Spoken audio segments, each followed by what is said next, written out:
Assalamualaikum ji. Concept of modern physics, 6th edition, Arthur Beiser, chapter 11, nuclear structure, problem 22. Two nuclei with the same mass number, for which Z1 is equal to N2 and Z2 is equal to N1. So their atomic number differ by 1, called mirror isobar. For example, nitrogen 715, oxygen 815.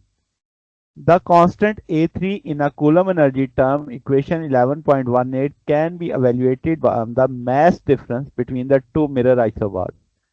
One of is odd even and other is even odd, so their pairing energies are zero. Derive the formula for A3 in terms of mass difference between two such nuclei, their mass number A, smaller atomic number Z of the pair, and the mass of the hydrogen atom and the neutron. Hint, first show the A minus 2Z whole square is equal to 1 for both nuclei. Second, B part, evaluate A3 for the case of mirror isobar sodium and nitrogen and oxygen. Situation में first में हम लिखते हैं कि भाई m जो है आपके पास Z M H plus A minus Z M N minus B E over C, यानी जो न्यूक्लियस का मैस है उसकी वैल्यू निकाल ली। अब अगर हम z के साथ z प्लस वन लगाएं, a वही रखें, तो ये z प्लस वन हो जाएगा और a में से z प्लस वन आ जाएगा, यानी अगर ओवरऑल देखें तो a minus Z minus one हो जाएगा, न्यूट्रॉन नंबर एक कम हो गया। इन दोनों से डेल्टा m निकाल लेते हैं, तो ये आ जाएगा M H minus M N और ये आ जाएगा B Z plus A minus B Z A over C square. तो ये डेल्टा m हमने निकाल लिया दोनों का, इन दोनों में। अब जो मिरर आइसो बार थे, जो टाइप हमने कंसीडर की ऑड ए में, A minus two Z is plus minus one होगा, तो दोनों साइडों का स्क्वायर ले लेंगे तो वन आ जाएगा बोथ न्यूक्लियर के लिए। तो हम कहेंगे जो वॉल्यूम सरफेस और एसिमेट्री टर्म थी, पेयरिंग इफ जीरो, कैंसिल हो जाएंगी डिफरेंस में, सिर्फ कूलम टर्म मैटर करेगी। कूलम टर्म हमारे पास जो बाइंडिंग एनर्जी में आ जाती है वो हम कहते हैं minus A three Z into Z minus one A की पावर 1/3। तो अब आपके पास दोनों जो न्यूक्लियाई हैं उनके अंदर ये फार्मूला रिप्लेस कर देते हैं, तो दोनों में वही कर दिया, जहाँ पे एक जेड प्लस वन वाला कर दिया, एक जेड के साथ लेके कर दिया।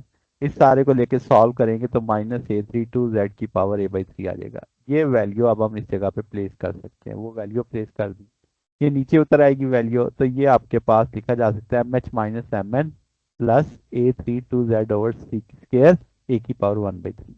अब यहाँ से अगर हम इस वाले दोनों फैक्टर्स को उठा के दूसरी तरफ ले जाएं तो ये माइनस में चले जाएंगे, ए थ्री हमें चाहिए सिर्फ, ये बाकी फैक्टर दूसरी तरफ ले जाएंगे। तो ये वो फार्मूला आ गया in term of mass number hydrogen और नाइट्रोजन और न्यूट्रॉन नंबर की लैंग्वेज में।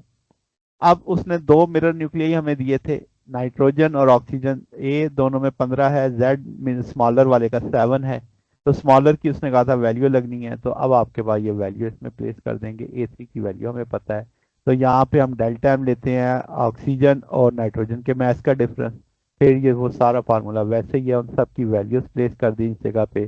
पहले ऑक्सीजन का मैस आ गया, नाइट्रोजन का मैस आ गया, हाइड्रोजन का मैस आ गया, नाइट्रोजन का मैस आ गया, इस सारे को न यू को कन्वर्ट कर लिया सी में, और मैस नंबर ए 15 चल रहा है, नीचे जी स्मॉलर वाले का आ जाएगा, तो ए थ्री आ जाएगा 0.623 मेगा इलेक्ट्रॉन वोल्ट। तो यूजुअल जो सेमी इंपिरिकल फार्मूला है coulomb constant 0.71 mega electron volt है।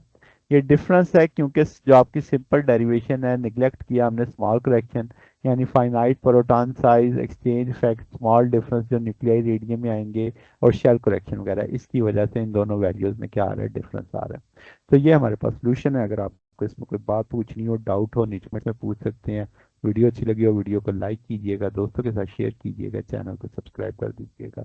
अब तक के लिए इतना ही, बाकी इंशाल्लाह नेक्स्ट देखेंगे। ओके, अल्लाह हाफिज।